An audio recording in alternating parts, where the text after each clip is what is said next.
Hey, and welcome to the podcast. We are excited to be back. This is week 3 of our series for the month of May, talking about navigating pressure seasons, both as a youth pastor and as we prepare youth students for doing the same. And so we've been talking about a couple different things over this month. This week, we are talking about endings. How do we see things through? And then also how we end a season helps shape what students carry forward. And so in youth ministry, we talk a lot about beginnings. We start new school years, we launch a new series, we welcome new students. We put a lot of energy into how things start, but oftentimes what gets overlooked are the endings. And in all reality, endings matter just as much, if not more, than the beginnings do, because endings are what students carry with them. So they can shape how a student remembers a season, and that might be something that kind of carries with them through their future years. That might be something that prepares them for the future of their next grade or their leaving high school to go into college. It helps them shape what they believe about their growth, which is a huge step. If students don't see and believe that they're growing, it's a lot easier for them to step out or slide down. And then also it helps them shape how they step into what's next, which is a huge topic, especially as we are in the midst of graduating seniors.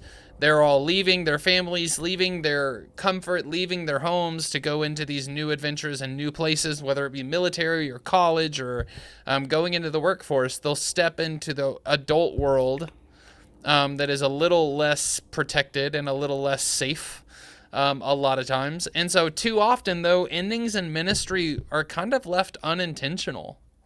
We run out of time. We move too quickly. We let the calendar decide the ending instead of leading it. And I guess when I say that, it's more of an idea of like, all right, well, this is our last event on the calendar. And like, then once we kind of get done with that event on the calendar, we're like, all right, this season's over. And I don't think that's what we're supposed to be doing. So we got to kind of pay attention to that. And honestly, it's something that just popped into my head that totally fits the bill for this was something that I saw Justin Knowles put on Facebook.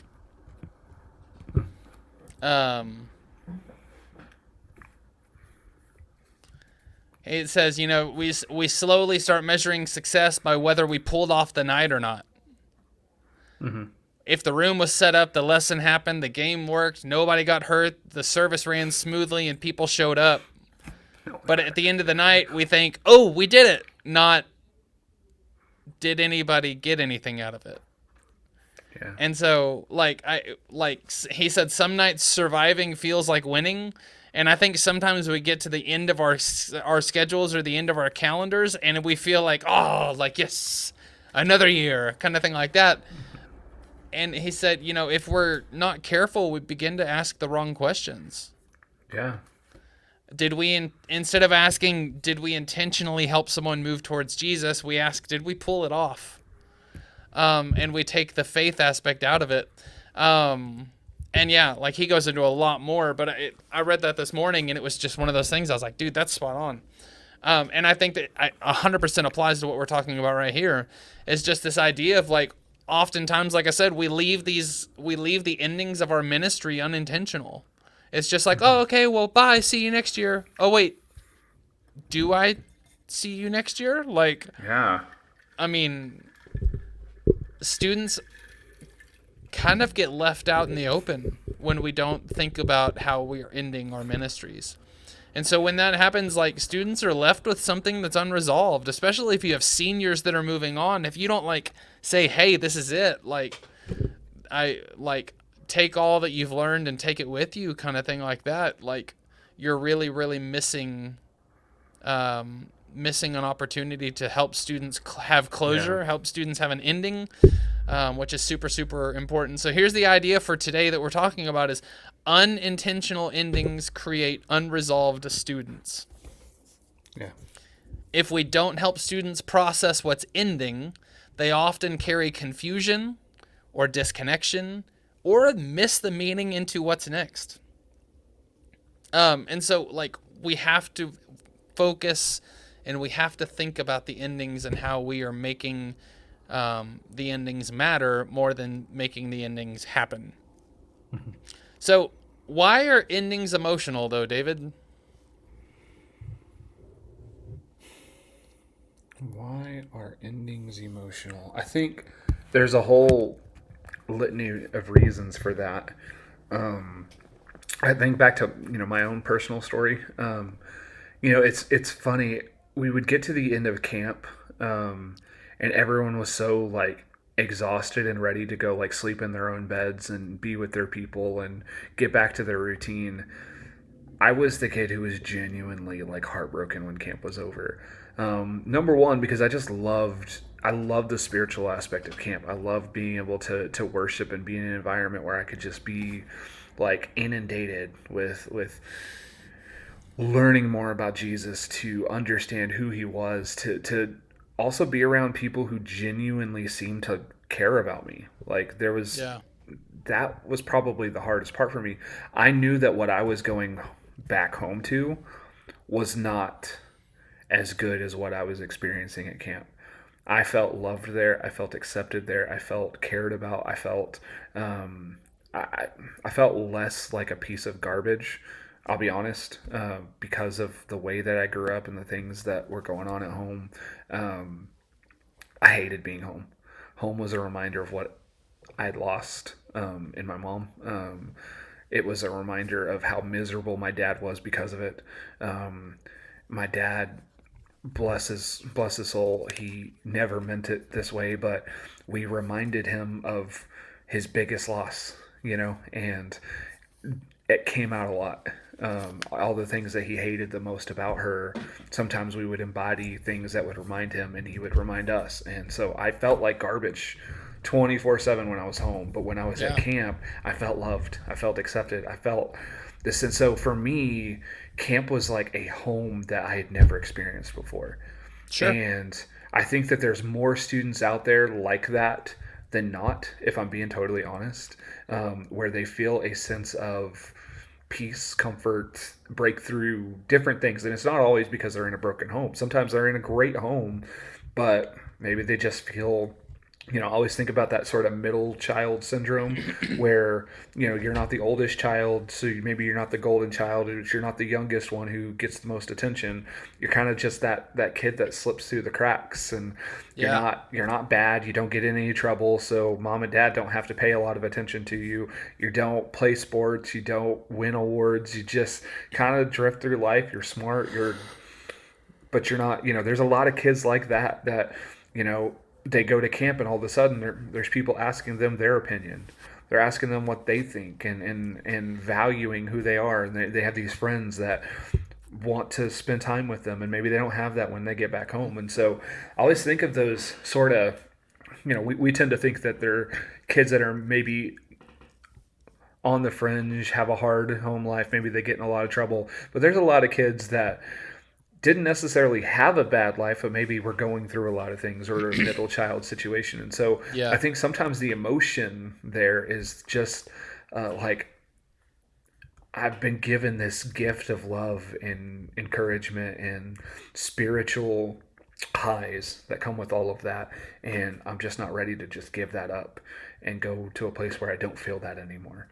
And so when you Yeah. emotionally connect to something on such a strong level, I think it is really difficult. And then you ask the questions like, you know, will I still have, Yeah. X, Y, and Z? And it makes it difficult, um, at least in my perspective, like what I grew up. Sure. And it's kind of interesting because I haven't thought about that in a long time. But it's a good reminder as we go into camp season that there may be kids like me who have those questions, but was always too afraid to ask them. I Yeah. felt like garbage asking the question, so I never did. I didn't actually start asking it until I was an adult. So Yeah. I can't help but wonder now, how many kids do we see every summer that might be just like me, but are too afraid to ask the question or speak up or say something, and we just have no idea. And so it kind of shifts my perspective a little bit to go, man, I need to be mindful, or maybe God's reminding me that for a very specific reason that I'll know in two Yeah. weeks. You know? Yeah.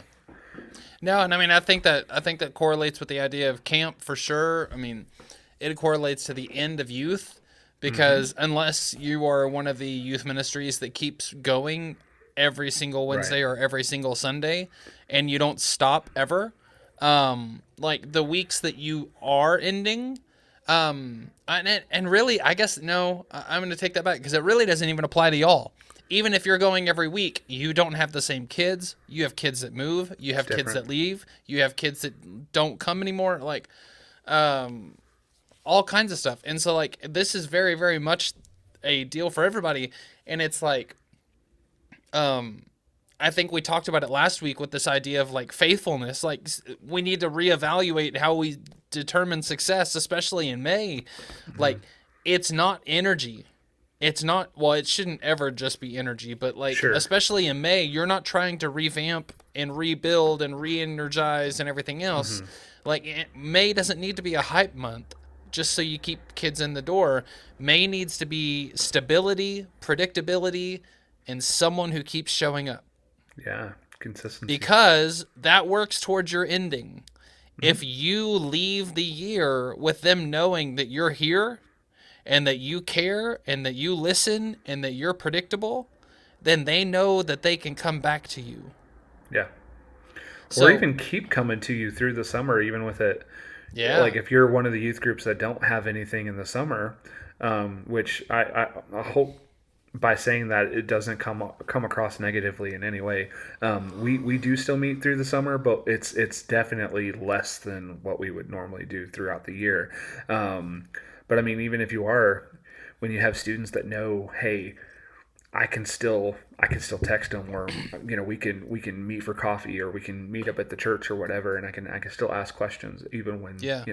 even if it's not like a hard thing. They're just, hey, I was kind of reading in my devotional today, and I was kind of curious what you think about this. Like, those are awesome conversations that you can Yeah. still have. No, definitely. And I think that's super important. Because the thing is whether students realize it or not, endings are emotional. There. They might not think it is, but they always kind of go to this idea, even if they can't show it, even if they don't can't explain it, like they're processing change of like, oh, the group will never be the same or this will never be the same. They process loss if they're leaving, of like, hey, like I'm leaving something familiar, or the just the like the ending of growth. I'm not who I used to be. And so like that's one of the things that we step into with the high school every single at the end of every year is like, where have you grown this year? Hmm.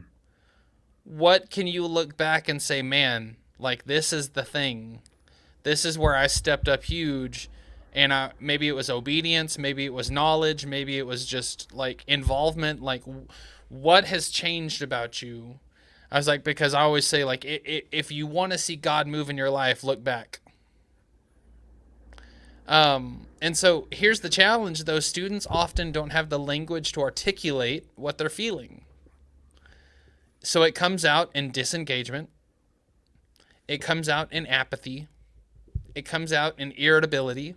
And for seniors more than anybody else, it comes out in pulling away so the hurt's less.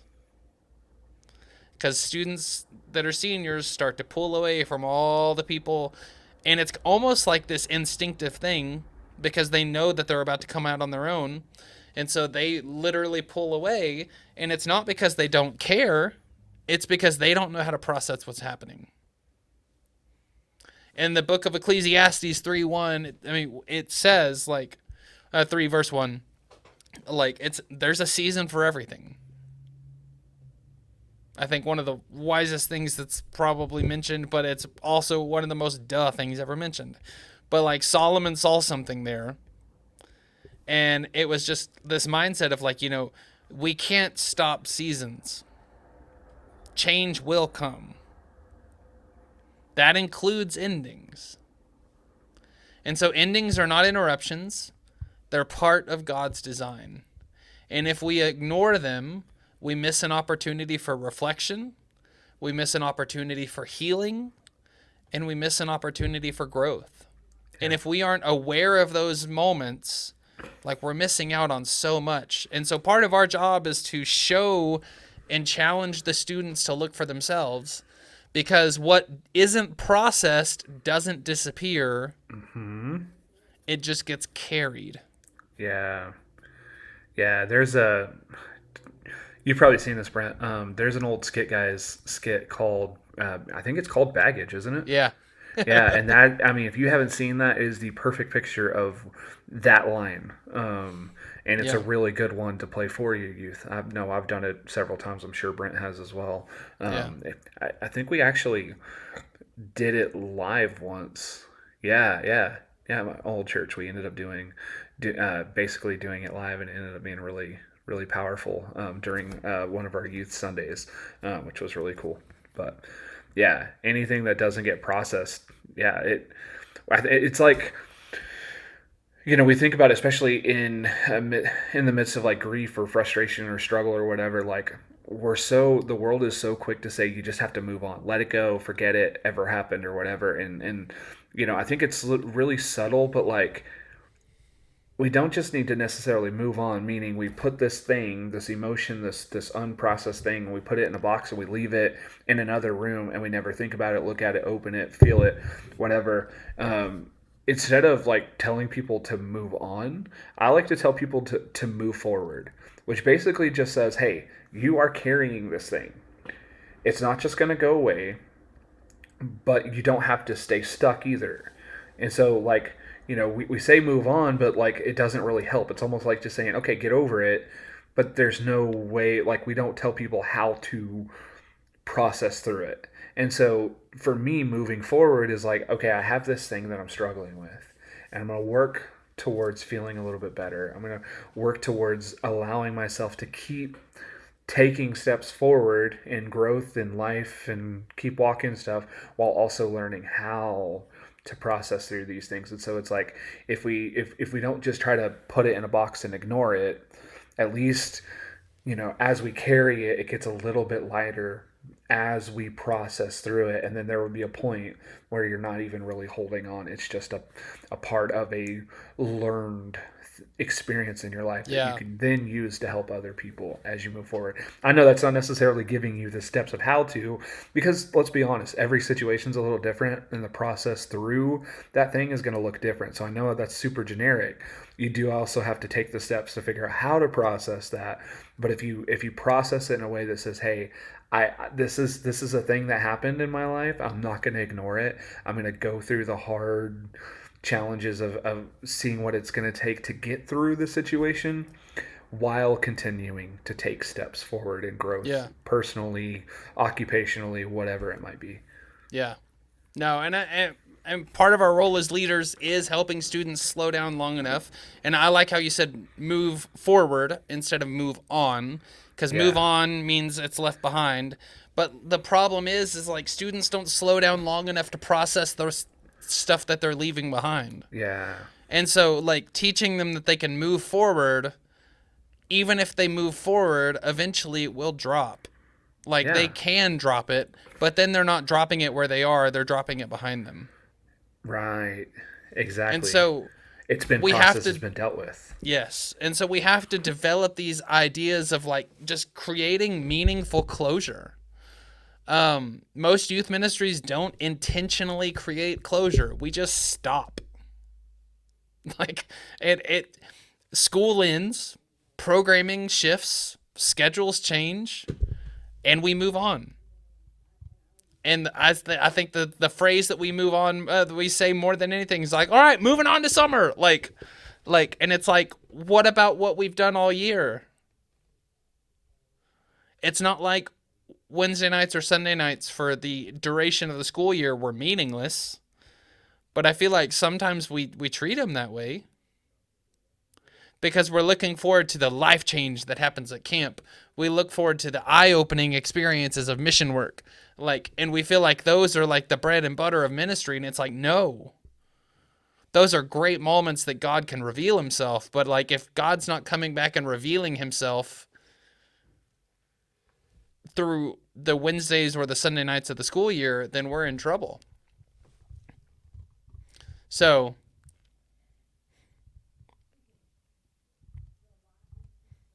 um, yeah, we can't just end. We do move on, but meaningful ministry pauses and says, let's look back before we move forward. And so, for instance, tonight, my youth group is doing our end of the year party. We are one of the youth groups that we end when school ends. And then we'll meet through the summer for different activities, but our Wednesday nights over the summer, they're just too sporadic. And so we, like, a lot of times we're gone. A lot of times there's other things going on in the church that our youth are involved in and helping with. And so Wednesday nights just more logistically don't work. So we utilize our time of meeting just in other ways. And so tonight, when we meet at my house to do our end of the year party, I'm going to spend probably 15 or 20 minutes I'm thinking probably the last 30 minutes, if I'm honest. We're going to close with a worship song, and then we're going to spend a few moments talking about these next couple steps, because these are really, really big, and we have to look back before we can move forward, and it also creates closure for the ones that are leaving. Creating closure doesn't have to be complicated. It does need to be intentional, though. So,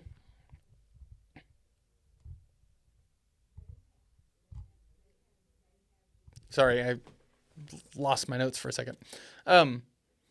It does need to be intentional. So the three ideas, or the three movements that I'm talking about that we're going to hit in our youth group tonight, is the idea of reflect, celebrate, and name it. And so, David, feel free to interrupt if you have ideas on these as well. But reflecting, like we said just a second ago, we have to look back before we move forward. Help students ask, what did this season look like for me? Where did I grow? What was hard? You can do this through 100 different ways. I mean, group discussions, journaling, testimonies. There's so many different ways you can do that. You can put creative elements in this, but basically just help them wrestle with those three questions. What did this season look like for me? Where did I grow? And what was hard? Okay? And then secondly, we celebrate. We call out what God's done. And so we're going to spend a second and say, not just, just talk about like what God's done. And this is a really, really cool thing to do, because one of the things that almost always happens is you have the kid that no one expects to speak up. And you're like, they sit here every single Wednesday. I don't even think they're listening. And they're like, well, I learned that, and like they just go off and start about this tangent on what they've learned and what God's done in their life. And you're just like, you were listening, like, whoa, yeah. Like, and it's one of the best parts. It's one of my favorites. I love it. But you call out what God has done, not just big, visible wins, but quiet growth, faithful steps, small changes. Students often don't recognize growth unless it's named. As leaders, we help them see that God was at work even when you didn't notice. And then finally, we name it. Put language to the season. Help students articulate what they're leaving, what they're thankful for, and what they're carrying forward. Mm-hmm. Because when something is named, it becomes meaningful. If you don't help students interpret the season, they'll default to forgetting it. And what gets forgotten rarely forms people. That's huge. You know, and what's funny is, thinking through all of this, and I'm going, I'll be honest, there's a part of me that's like beating myself up a little bit because I'm like, dude, I have never. Well, I can't say never. Why have I not done an end of season like party celebration kind of thing like that? It was like, and like, so I've been thinking through, like, I literally copied all of our notes and moved it over to my youth notes to go, how, and I was looking at my calendar a little bit while we were talking, like, how So could I do something? And I'm like, oh, but man, it's so late now. And I'm like, oh, but when can I? And so now I'm just like, but this is so, when I think through what God has done this semester, there's so much. yeah, And I'm like, I can't not do this. I can't not do it. But then I'm like, when am I supposed to do it? And how can I throw this on our people last second? But yeah, like, but then I was like, you know what? There is a time. And I was thinking through, I was like, just because I can't do it in May doesn't mean I can't still be intentional to do something good in yeah, June. And yeah, so you were talking, and I'm like, oh, this is really good. This is really good. And then it hit me. I was like, okay, I got it. I'm going to do a barbecue. We're going to do it right after music camp because our youth all help out with it. yeah, So I mean, it's our entire youth group helps with it, yeah, which is really, really cool. And so I could take what we just experienced between young elementary camp and then music camp being run after that. I could take those two experiences, add that to everything that we've done this semester and really this whole year, and do like an end of year. I want to celebrate because really all of the last 2 weeks of April, May, and then the first 2 weeks of June are so much service elements for our students every year that like we could literally go back just in the last couple of months and see all the incredible things that God has done in and through our students. And so that would be a really cool, appropriate time, and I could do like a barbecue, and oh, it's all planned out in my head now. Cool. I feel a little less bad, but like maybe I say all of that to say maybe you're listening to this going, oh man, like that's a really good idea, but it's a little too late. I can't do it until next year. No, you still can. Like even for someone like me, like we're encouraging this, but like we have this intentional time during the summer that it doesn't have to be right at the end of May, right before you get into, like, if there's a creative place where you can put it in the summer, now that you might have a little bit of time when you're not at camp or doing one of the other things that the summer tends to pull us in, maybe this is a good opportunity for you to think creatively and say, hey, let's look at the last semester, let's look at the last year, let's look at what we've done so far this summer, and you can still be very intentional with that, and get your leaders on board and get your students there and stuff like that, and find a time that would work. But even then I went from oh man to oh yes. Like it's funny how sometimes we can go through that very quick turnaround there. But I think again, being intentional, like if you're like me and you're going, oh man, I didn't even think about that, it's not too late to do something celebratory. And it doesn't have to be this huge thing. Start small. Maybe your small is, hey, I just want to gather up and we're gonna cook some burgers at my house, or at, if you've got a cool like one of your leaders has like a really cool like outdoor area or whatever, go do something small and just say, hey, I just wanted to sit around and, or circle your group up. If maybe you have a smaller group or whatever, circle your group up and ask those questions. I loved in the reflection, like, what did this season look like for you? Where did I grow? What was hard for you guys? And open it up to your students and your leaders. Encourage your leaders to talk through it too. It's not too late to do something small. And then now that you've started that thing small, now you can plan for next year, which is already what's the gears that are spinning in my head to go, oh, okay, I can do this thing now in the summer, and then next year I can be more intentional, plan something big, talk to Brent, see what's worked for him, and move forward. And that's again where you can have those conversations and where we can encourage each other. I guess part of the reason why I'm sharing that is, and Brent and I've talked about it, I know personally, but I don't know if we've talked about it on the podcast here, is sometimes we can get together with other youth pastors, we hear the things that they're doing, we go, oh man, like, we start very intentionally and very like connectionally going, hey, what's working well in your youth ministry? And you go, oh, that's really cool. But then there's a part of you that goes, man, I am dropping the ball, I'm failing, I'm not doing like, and we start to compare. And Yeah. instead of falling into the comparison trap, I share that to tell you I could go, man, Brent's doing a great job, and I dropped the ball there, and start poking holes in different parts of my ministry. Or I can say, you know what, Brent, that's a great idea. I think I can implement something like that. What are some, and then I can have a conversation with them and say, hey, what are some things that worked when did you start small and then expand it to this, or has it always been kind of a bigger intentional thing? Let me just go ahead and ask you, Brent, how did your end of the year celebration things start? And I mean, did you start small? Did you start bigger? Was it always intentional, or was it last minute you heard somebody go, oh crap, I need to do that? No, I mean, it definitely hasn't been always there, but I've noticed that, like, especially, it's one of the things that we try to do, and it's something, going back to camp, we've said this a couple times in the podcast, me and David direct a camp together, and one of the things that's really kind of hit home for me is the mindset of, like, having the small group discussion after the sermon. And it's just this mindset of, well, what'd you get? What'd you learn? How did you see this? How does it apply to your life? And all these questions and this reflection, it's huge. It's important. And, like, in all reality, like, that's what's changed my life over the years, is the moments that I've been like, whoa, that was a huge moment of growth. And so it's something that's always been, kind of a focal point of mine.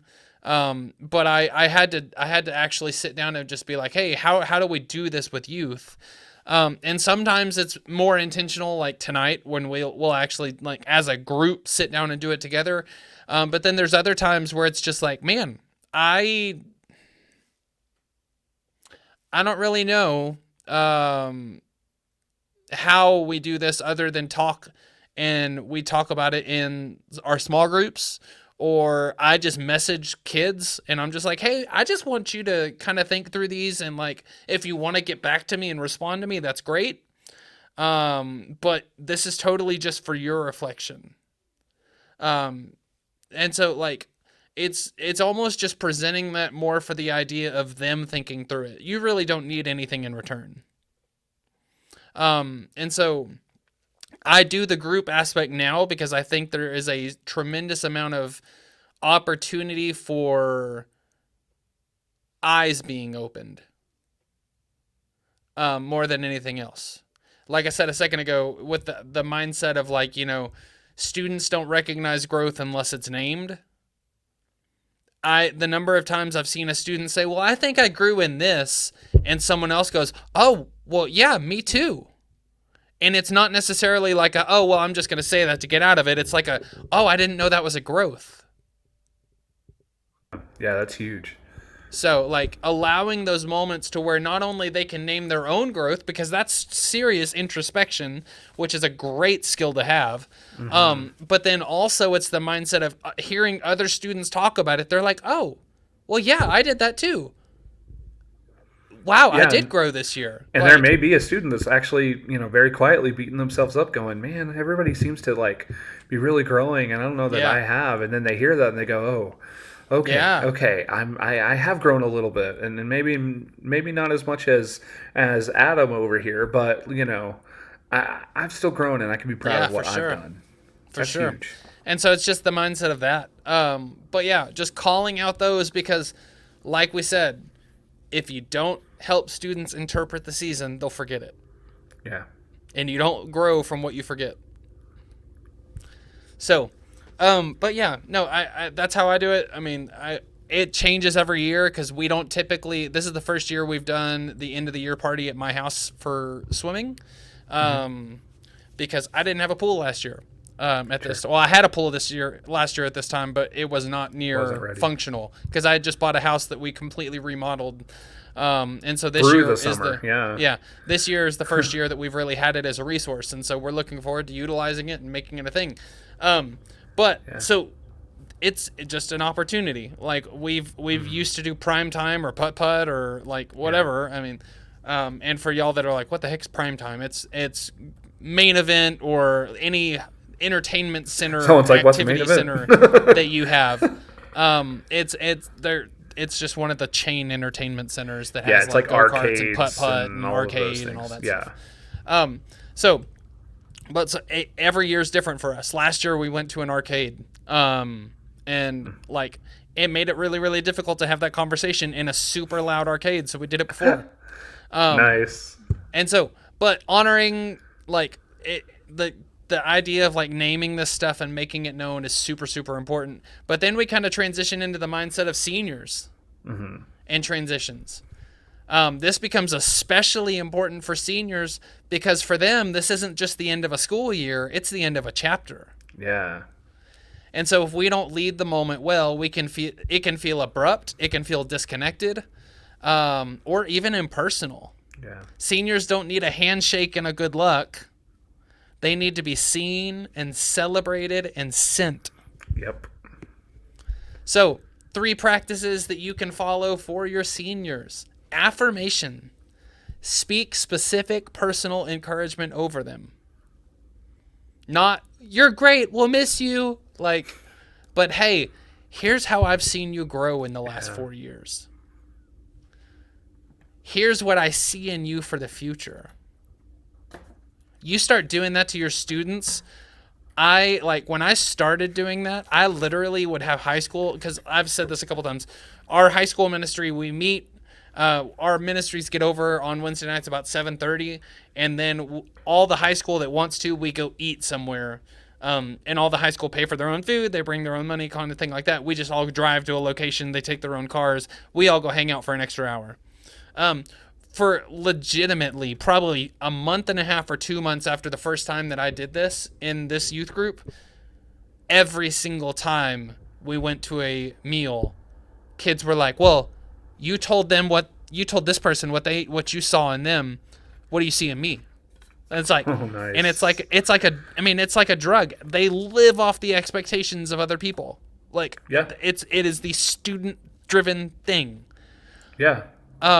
And so they care, but they want to know, but it might not be the most healthy reason that they want to know, but you can still speak life into them. But what a beautiful opening. Mm-hmm. You know, like when you're able to say something so beautiful over a senior, and then your freshman goes up and says, "Hey, what do you see in me?"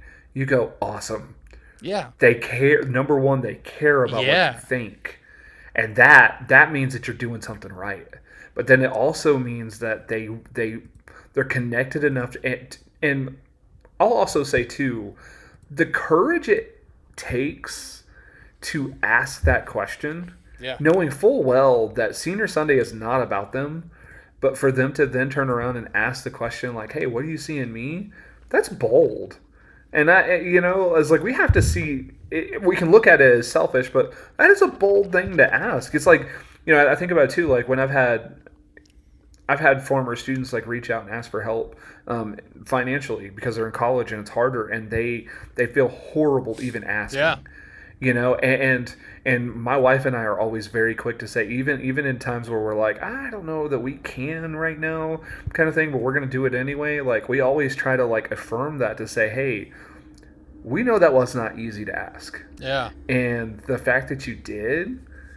Let's, and we can have it opens up a conversation to say, hey, maybe even how did we get to this point? Is there something we can do to help, or is this just a emergency isolated and you didn't know who else to talk to kind of thing? And that's a whole different situation. But just the boldness to ask that question is, man, that's cool. If your students are asking that, that's awesome. That's a really, really lean into what I'm saying is lean into those moments, because I think it could also create a memory later for Senior Sunday. I always think I don't know, I guess this is part of my DNA, but there are so many moments that happen that are so funny and genuine, and some that are big emotional moments. And I'm I have what I call my ongoing Senior Sunday journal, and it's just moments and memories that I have with students that I can cash in on Senior Sunday. Yeah. And there are so many little things, and I go through those journal, and it's both helpful for the day that I get to their graduation, but it's also helpful in the sense that I can look back and go, man, God really has done some really cool things this semester, this year, over the last couple of years. And I see all these milestone moments that I have written down. I've got boxes full of journals that I've written down for stuff like that, and it's helpful Yeah. for so many different aspects of ministry. And so definitely affirm them as often as you can, but keep record of those things. Yeah. Is what I'm ultimately getting at, is keep record of those things. It'll help you Sure. later on when you're trying to intentionally go, man, what were so, you have so many memories and emotions, especially if you had the opportunity to be with a student from 6th grade to 12th grade. That's a long time. That's a lot of life done together with somebody. And so write those things down is really helpful. Yeah. Definitely. No, I mean it's a huge thing.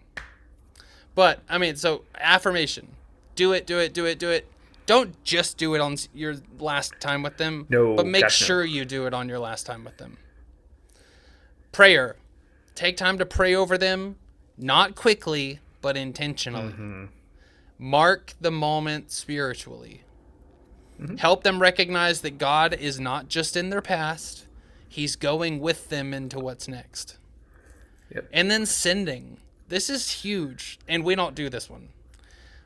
We don't just release students, we send them. There's a difference. Sending communicates that you have a purpose, that you are ready, and that you're not alone. That one's huge. Healthy ministry doesn't just gather students, it sends them. And we I tell talked our about the mindset a couple times on podcasts. You know, the difference between a good leader and a great leader. A good leader thinks that their volunteers will leave. A great leader knows they will. yeah, Like, so you prepare them for leaving. yeah, 100%. So when students are sent well, though, they step into the next season with confidence instead of uncertainty. Yeah, absolutely. And one thing that I do with our students too is I remind them through the year, the seniors that just left, as an opportunity to say, hey, continue praying for them where they're at.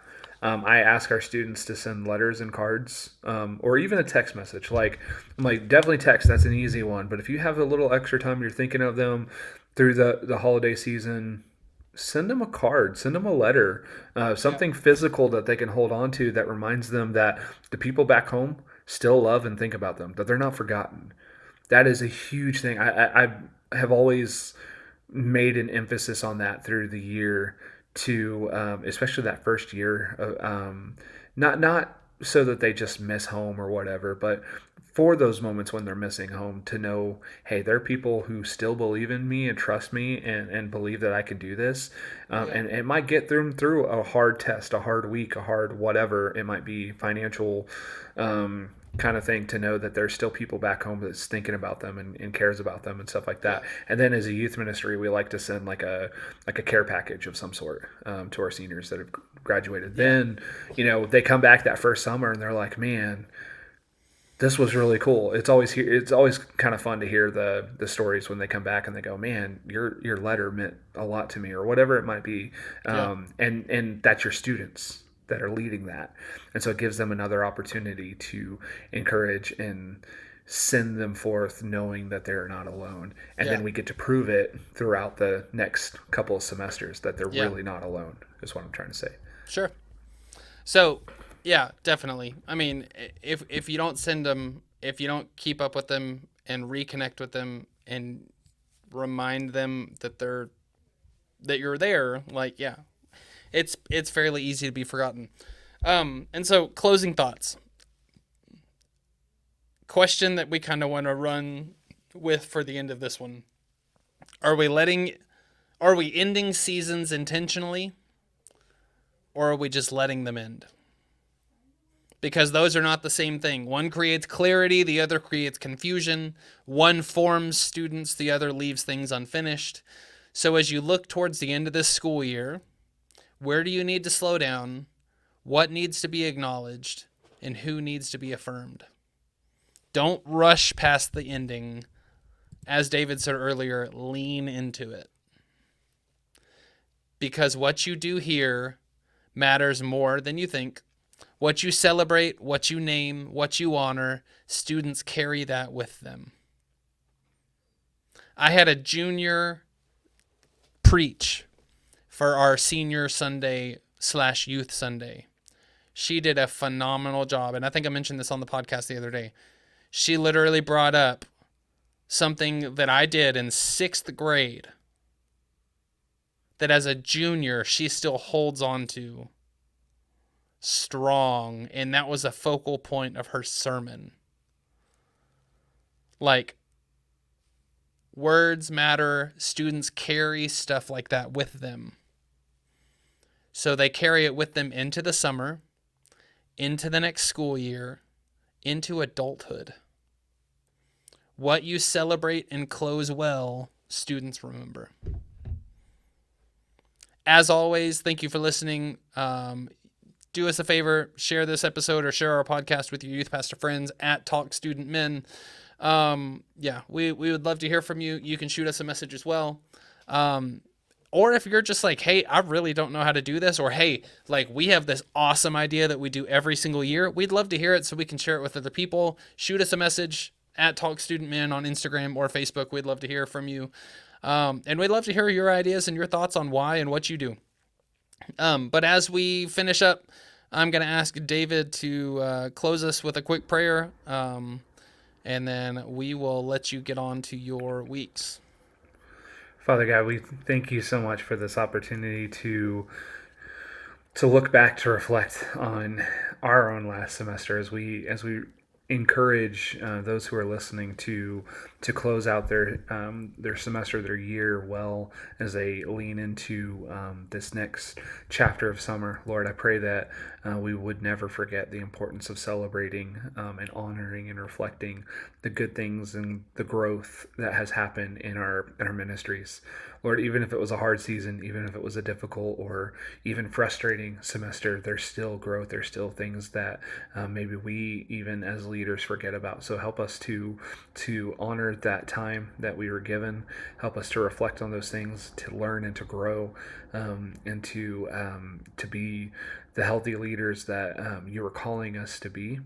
Lord, and that starts right here with our own hearts, so that as we lead these students, as we lead our volunteers and our churches and our communities, Lord, that you would continue to move and work through us in all that we say and all that we do, Lord, that we would give you all the glory, honor, and praise that you so deserve, because ultimately that's what is most important in all of it, is that we are honoring you through everything that we say and do.